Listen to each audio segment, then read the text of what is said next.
আমি যদি একজন বোকা রাজনীতিক বলা হয় আমাকে, আমি বোকা রাজনীতিকের মতো যদি বলি, এই রিফর্ম প্রক্রিয়া যেটা চলছে এখন বাংলাদেশে, সেই প্রক্রিয়াটিরই সংস্কার দরকার।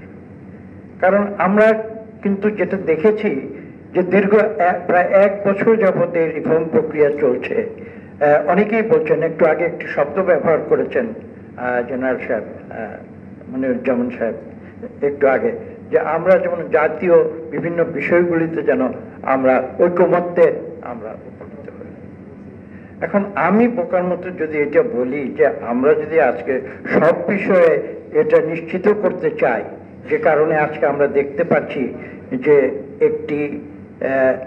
একটি জুলাই ঘোষণা আমরা দিয়েছি, কিন্তু জুলাই সনদে এখন আমরা একমত হতে পারিনি, তাহলে কি দাঁড়াচ্ছে? আমরা তাহলে সব বিষয়ে এখনো কিন্তু ঐকমত্যে আসতে পারি না। আমার বক্তব্যটা কিন্তু আলাদা। আমি বলছি যে এটা কেন আমরা ধরে নিচ্ছি যে জাতীয় সব বিষয়ে আমাদের ঐকমত্যে আসতে হবে।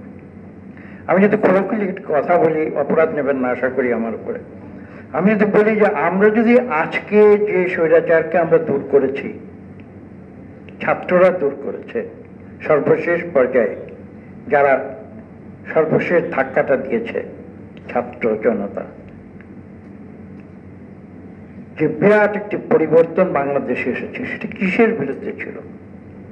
সেটা তো শুধু ফ্যাসিবাদের বিরুদ্ধে ছিল না। আমি বিশ্বাস করি এবং আমার মনে হয় বাংলাদেশের অনেক মানুষ এটা বিশ্বাস করে, আমাদের উপরে জোর করে যে একটি একনায়কত্ব চাপিয়ে দেওয়ার চেষ্টা হয়েছিল, যে বাংলাদেশে সবাইকে একইভাবে চিন্তা করতে হবে। রেল লাইনের উপর দিয়ে গাড়ি যেমন একদিকে কেবলমাত্র চলে, সারা বাংলাদেশকে রেল লাইনের উপর দিয়ে একদিকেই চলতে হবে, কোনো ভিন্ন মত থাকতে পারবে না। তাহলে আজকে আমরা সবাইকে সব বিষয়ে ঐক্যমত্য নিয়ে এসে তারপরে আমরা গণতন্ত্র সেলিব্রেট করবো, আমি কিন্তু এই কনসেপ্টে বিশ্বাস করি না। আমাকে ক্ষমা করবে, আমি বিশেষ করে এখানে মতভেদ থাকবে। প্রতিটি মানুষ বিশ্ব ডাইভার্স। আমি একটু আগে কিন্তু প্রথমে বলেছি, আজকে যে কনভেনশনাল যে 5টি যে নিরাপত্তার যে 5টি কনসেপ্ট যেটা টেক্সট বইতে আছে, তার বিপরীতে আমি যে 5টি বিষয় আমি উল্লেখ করেছি, তার প্রথমটিতে কিন্তু আমি উল্লেখ করেছি ডাইভার্সিটি। স্বাস্থ্যকর অল টাইম ফ্যামিলি কেক, সব সময় অল টাইম হেলদি লাইফ। যদি ডাইভার্সিটি না থাকে, ডাইভার্সিটিকে যদি আমরা স্থান না দিই আমাদের সমাজ ব্যবস্থায় এবং রাজনৈতিক ব্যবস্থায়, তাহলে কিন্তু আমি বিশ্বাস করি না যে গণতান্ত্রিক প্রক্রিয়া কাজ করবে। এবং সেই উদ্দেশ্যে আমরা অনেক বিষয়ে একমত হই, শতকরা 60, 70, 80 বিষয়ে আমি মনে করি আমরা ইতিমধ্যে একমত হয়েছি। আর 10টি 20টি বিষয়ে বাংলাদেশে বিভিন্ন মতের রাজনৈতিক দলগুলো রয়েছে, তাদের মতো ভিন্নতা থাকতে পারে এবং মত ভিন্নতা থাকাই স্বাভাবিক। আমি বরং চিন্তিত হব, আমি ভাববো যদি সব বিষয়ে বাংলাদেশের সব রাজনৈতিক দল, বাংলাদেশের 18 কোটি মানুষ যদি একমত হয়ে যায় আবার নতুন করে, তাহলে কিন্তু আমি চিন্তিত হয়ে যাব। There's something wrong in the state of Denmark. কাজেই আমি খোলাখুলি বলছি যে ইউনিটি ইন ডাইভার্সিটি একটা পুরনো ইংরেজি ফ্রেজ। ইউনিটি ইন ডাইভার্সিটি করতে হবে, ইউনিটি সবাই একমত হয়ে ইউনিটি করে আমরা একমত হব, সব কাগজে সই করব, তারপরে সবকিছু বাস্তবায়ন করব। আইন মানা বা না মানার দরকার নেই, সংবিধান দরকার হলে ছুঁড়ে ফেলে দেব, নতুন সংবিধান করব। যদি সেগুলি স্বাভাবিক প্রক্রিয়া আসবে, আমি তাতেও কোনো আপত্তি করবো না, কিন্তু এটা তো জোর করে কারো উপরে চাপিয়ে দেওয়া যাবে না। এটাই হচ্ছে প্রশ্ন। আমি খোলাখুলি একটি কথা বলছি, আজকে এই প্রশ্নগুলো যদি আমাদের অগাস্ট বিপ্লবের 1 বছর পরে না এসে 1 বছর আগে আসতো, তাহলে কিন্তু বাংলাদেশের মানুষ ভিন্নভাবে চিন্তা করতো।